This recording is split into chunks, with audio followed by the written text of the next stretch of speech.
Welcome to A star news Telugu. నా పేరు హారిక. నేటి వార్తా ముఖ్యాంశాలు.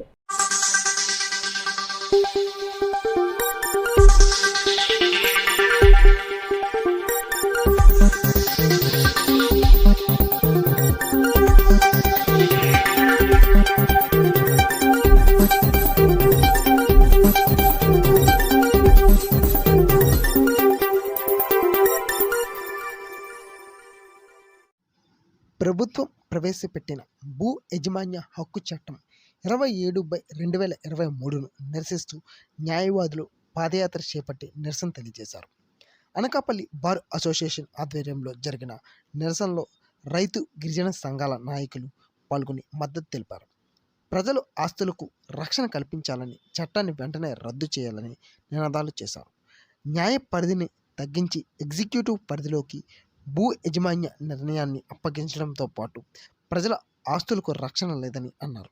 అనంతరం అనకాపల్లి కోర్టు నుంచి అనకాపల్లి 4 రోడ్డు వరకు పాదయాత్ర చేపట్టి అక్కడ మానవహారం ఏర్పడ్డారు.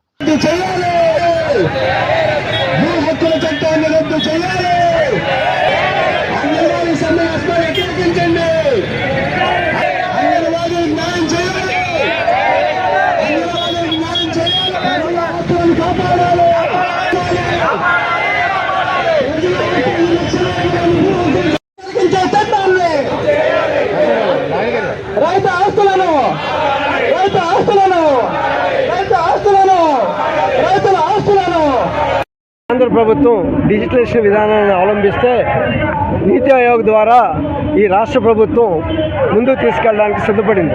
అయ్యా, ఇది మహారాష్ట్రలో ముందుగా ఈ యొక్క భూ యాజమాన్య చట్టం 27/22 ప్రవేశపెడదాం అనుకుంటే అక్కడ ప్రజల్లో తిరుగుబాటు వస్తుందని తెలిసి మహారాష్ట్ర ప్రభుత్వం వెనక్కి తీసుకుంది. కాగా ఈ రాష్ట్ర ప్రభుత్వం కేవలం పెట్టుబడిదారీ విధానాన్ని అవలంబిస్తూ పెట్టుబడి కోసం ప్రపంచ బ్యాంక్కి, కేంద్ర ప్రభుత్వానికి తెలబొగ్గి ఈ సిస్టాన్ని అమలు చేసింది.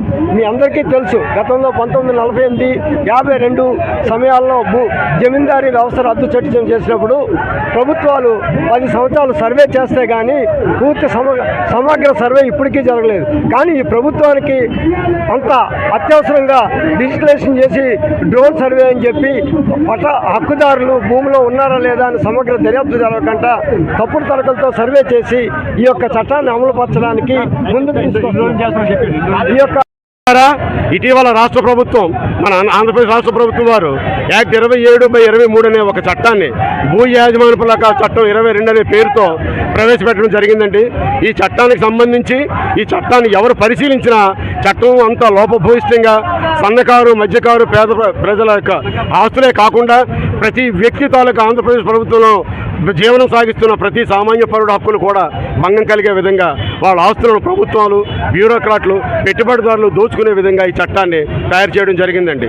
ఇంతవరకు భారత రాజ్యాంగం ఎవరికైనా ఆస్తికి సంబంధించి కానీ, వ్యక్తిగత స్వేచ్ఛకు భంగం కలిగిన వ్యక్తిగత ఆస్తులకు కానీ, వైవాహిక జీవితాలకు కానీ నష్టాలు కలిగితే న్యాయస్థానం ద్వారా వాటిని పరిష్కరించుకునే విధానం. కానీ ఈ చట్టంలో ఎట్టి పరిస్థితుల్లో కూడా న్యాయస్థానానికి వెళ్ళే హక్కు లేకుండా కేవలం రాష్ట్ర ప్రభుత్వం నియమించిన ఒక ల్యాండ్ టైటిలింగ్ ఆఫీసర్, డిప్యూటీ తహసీల్దార్ ర్యాంకు వ్యక్తి, ఏమాత్రం న్యాయ పరిజ్ఞానం లేకుండా ఎటువంటి న్యాయ విద్యార్హతలు లేని వ్యక్తులు ఈ చట్టాన్ని పరిష్కరించే దిశగా వాళ్ళ తీర్పులు చెబితే ఏ విధంగా ప్రజలకు న్యాయం జరుగుతుందో ఒకసారి ప్రభుత్వం వారు ప్రజలు గుర్తించాలి.